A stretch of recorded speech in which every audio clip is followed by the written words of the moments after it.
Welcome back to another week of Shabbos Angels, and today I have for you two recipes that are my personal favorites. One of them is going to be a basil herb salmon, and then the other one is going to be a chocolate Oreo pie. The pie I'm sure you'll recognize from Shabbos here at Chabad. Everybody loves it. It's always a big hit. The salmon, you've never had this one yet, so it's a new one for you guys, and I hope you get to try it at home. I really love it. So this is what we do. You're going to need the side of salmon or pieces of salmon, whatever you want, fresh salmon. You're going to need salt, pepper, olive oil, turmeric, fresh garlic. Then the fresh herbs that I use are cilantro and parsley, just like a nice little bunch of each. And then the other thing that I'm going to use is actually, you can use fresh basil if you prefer. I use these frozen cubed basil that I get in the IGA here in Oberlin has it. I'm sure many other stores carry them. There's different brands. So we're going to use a few of these. I find this to actually work a little bit better in terms of actually seeping into the fish. And we're going to add to it some grape tomatoes on the side, just like as a nice little additional flavor and side dish there. So here's what we're going to do. The first thing you're going to do is you're going to take your salmon, and it's very important to pat it dry. You want to get off as much of the liquid that it came with as possible. So you're going to pat it dry on both sides. And then what I'm going to do is I'm going to sprinkle some salt and pepper directly on the salmon on both sides. I skin the salmon. You can, if you prefer, you can leave the skin on. I personally like it without the skin, so I took the skin off. And the next thing I'm going to put on it, like I said, is some fresh pepper, just like that on it. And on the other side, get that going there, so the flavor can be like directed on the salmon. Okay, once I've done that, the next thing I'm going to do, with a knife, I'm actually going to puncture a few little slits into the top of the salmon. And you'll see in a couple of minutes after I make a certain mixture with the oil, I'm going to kind of shove some of the fresh garlic into there, and so it will be like really nice and flavorful on the inside of the fish. Okay, after I did that, the next thing I'm going to do is I'm going to get my herbs ready. So I'm going to break my parsley and cilantro after, of course, I've washed them and checked them for bugs, because all green leafy vegetables, we want them, and not only green leafy vegetables, but many fruits and vegetables, we check to make sure that they don't have bugs on them, and we wash them because bugs aren't kosher. So like lettuce, greens, spinach, strawberries, you have to make sure on the top by the stem that they don't have bugs. All of these different, cauliflower, broccoli, all these different things we check to make sure that they don't have bugs in them because the bugs aren't kosher. So I'm going to take my parsley and my cilantro that were washed and checked, and I know that they don't have any bugs in them. And I'm going to break them up, just like this with my hand, as I make a mess here everywhere. I'm going to break them up with my hand. And what I'm going to do is half of it I'm going to put underneath. Okay, and then the other half I'm going to sprinkle around on the top of the fish. Then the next thing I'm going to do is I'm going to take my tomatoes and kind of put them around the fish on the pan. And then the last thing that I'm going to do for prep, I'm going to make a little mixture here with my other seasonings. So in here I have those frozen, about 4 or 5 cubes of that frozen basil. I let it kind of thaw a little so it's easier to mix, otherwise they're just like really hard and funky. Then what I'm going to do is I'm going to add to my bowl a bunch of olive oil, probably about, I don't know, 1/3 of a cup, 1/4 of a cup-ish. I'm going to add some turmeric. A little bit of turmeric to that. Salt. And pepper.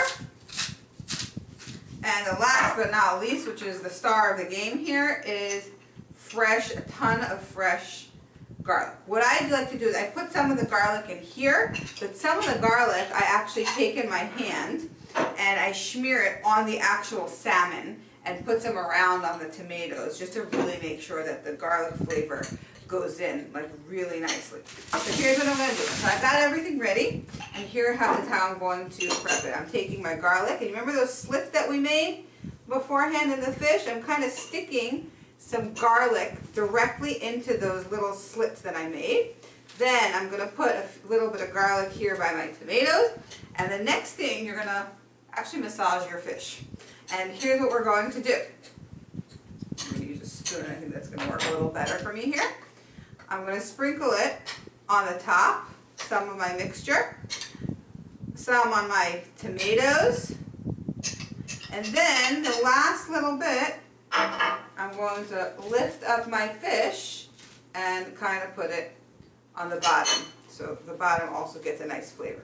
Okay, once I did that, like I said, I'm going to kind of like rub it in to the fish and get it all spread around nicely, and then I'm going to toss my tomatoes in the mixture as well that I put on here.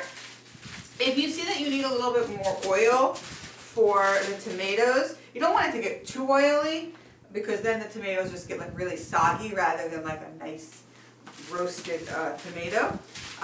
But you can always add a little more. And then that is it. The fish is ready. What I'm going to do now is I'm going to stick it into an oven that's been preheated at 450 for about 20 minutes. Okay, so the key with salmon I personally find is you want to bake it on a high temperature, but not for too long. That way it really gets nice and cooked all the way through, but it's still soft and juicy and doesn't get like mushy or dry, or just maintains a nice texture. So that's what we're going to do.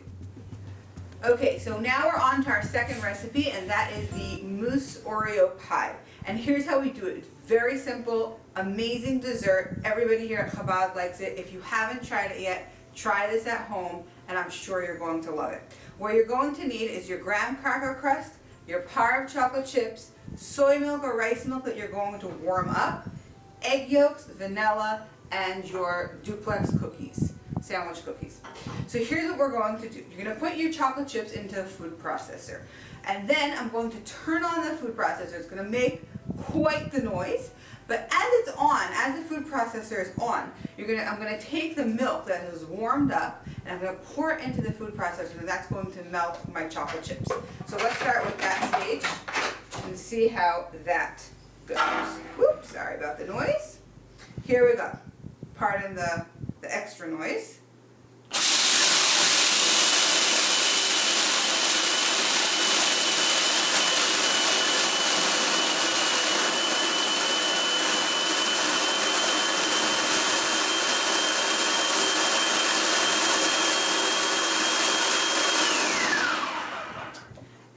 As you noticed, the noise kind of got dimmer and dimmer as the chocolate chips melted from the milk.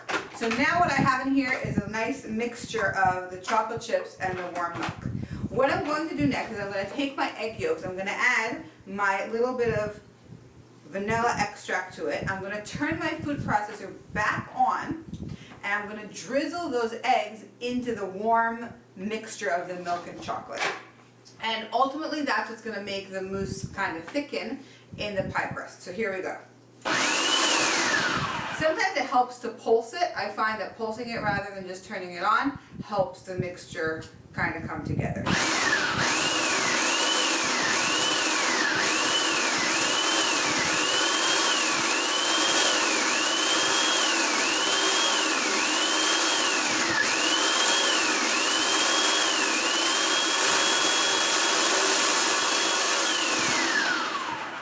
Once you've done this stage, you're done.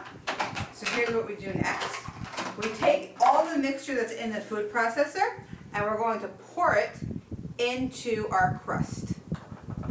It's going to look very liquidy at the beginning, but once you put it in the refrigerator to kind of chill, it will solidify and turn into a nice creamy mousse. And then it's just going to be amazing. I'm going to take my cookies and I'm going to break them up into chunks and kind of spread them around inside the pie. Now I find that for each pie, usually about 5 cookies is the good amount. Once you go more than that, then it just starts overpowering and you don't actually get any of the mousse in your mouth. Maybe even 4. It really depends on the size of your cookie, but something like that.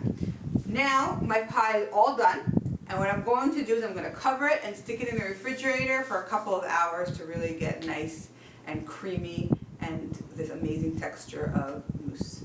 So I hope you try this at home, both the fish and the pies, and I hope you get a taste of Chabad this Shabbos at your home wherever you are. And I know that we're thinking of you here in Oberlin, and I hope that by making some of these dishes, Chabad of Oberlin is part of your Shabbos wherever you are.